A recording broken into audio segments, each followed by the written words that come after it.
বৈশাখের মাঝামাঝি এসে ভিন্ন মাত্রা পেয়েছে গরম। রাজশাহী বিভাগসহ ১১ জেলার ওপর দিয়ে বইছে মৃদু থেকে মাঝারি তাপপ্রবাহ। গ্রীষ্মের প্রখর রোদ নাভিশ্বাস তুলছে মানুষের। বাতাসে আর্দ্রতা কম থাকায় গরমের কষ্ট আরও বেড়েছে।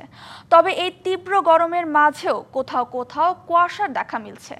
আবহাওয়া অফিস বলছে তাপপ্রবাহ অব্যাহত থাকবে আরও কয়েকদিন। এ সময়ে রাজশাহী বাদে অন্য বিভাগগুলোর কোথাও কোথাও বৃষ্টি হতে পারে।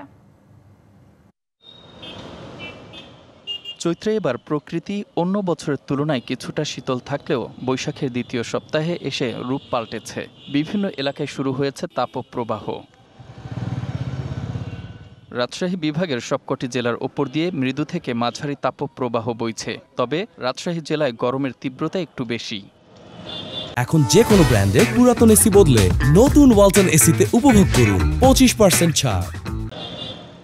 শনিবার মৌসুমের সর্বোচ্চ ৩৯ ডিগ্রি সেলসিয়াস তাপমাত্রা রেকর্ড করা হয়। প্রখর রোদ আগুনের হলকার মতো বিঁধছে শরীরে। তাপমাত্রা এখন একটু বেশি, বাড়ির শিশুরা অসুস্থ হয়ে যাচ্ছে। তীব্র গরমে আর টিকা যাচ্ছে না। রাজশাহীর অবস্থা খুবই খারাপ। কাজ কাম নাই, ঢিল কাজ, লোকজন নাই, রোদের কেনে ধরেন ভাড়া উঠে সেরকম হয়েছে না ধরেন রোদে। গরম থেকে রক্ষায় সুযোগ পেলেই বিশ্রাম নিচ্ছেন পথচারী ও শ্রমিকরা। সুপেয় পানি, খাবার, স্যালাইন ও জুস নিয়ে তাদের পাশে বিভিন্ন সংগঠন। শ্রমজীবী মানুষ, যারা খেটে খাওয়া মানুষ অতিষ্ঠ হয়ে পড়েছে। ছাত্র দলের পক্ষ থেকে আমরা তাদের পাশে দাঁড়ানোর চেষ্টা করেছি। এটা ধারাবাহিক কর্মসূচি। মৃদু তাপপ্রবাহ বইছে চুয়াডাঙ্গার ওপর দিয়েও। শনিবার সর্বোচ্চ তাপমাত্রা রেকর্ড করা হয় ৩৬.৭ ডিগ্রি সেলসিয়াস। অসহনীয় গরমে ছড়িয়ে পড়ছে নানা রোগ। এই তাপমাত্রাটা সকাল থেকে প্রায় ৫টা-৬টা পর্যন্ত থাকছে আর কি।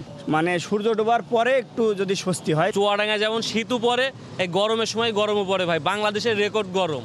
ঠাকুরগাঁওয়ে অস্বাভাবিক আচরণ করছে প্রকৃতি। তীব্র গরমে দিনে টেকা মুশকিল, তবে রাতে কুয়াশার চাদরে ঢাকা পড়ছে বিভিন্ন এলাকা। প্রকৃতির বৈরী আচরণে ক্ষতির মুখে ফসল। আমাদের থেকে বেশি যারা মাঠে কাজ করতেছে তাদের জন্য অনেক সমস্যা। এই গরমে বিক্রি হচ্ছে আর কি, মোটামুটি গরমে আয় রোজগার আমাদের কমে গেছে। বাতাসে আর্দ্রতা বেশি থাকায় ও গাছপালা কমে যাওয়ায় ভ্যাপসা গরম বলছেন আবহাওয়াবিদরা।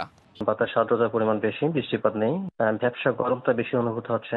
আগামী কালকে থেকে ২৭, ২৮, ২৯ এই ৩ দিনে বৃষ্টিপাতের সময়টা একটু বেশি। কয়েকদিনের মধ্যেই গরম কমে বৃষ্টি হবে এমন পূর্বাভাস আবহাওয়া অফিসের।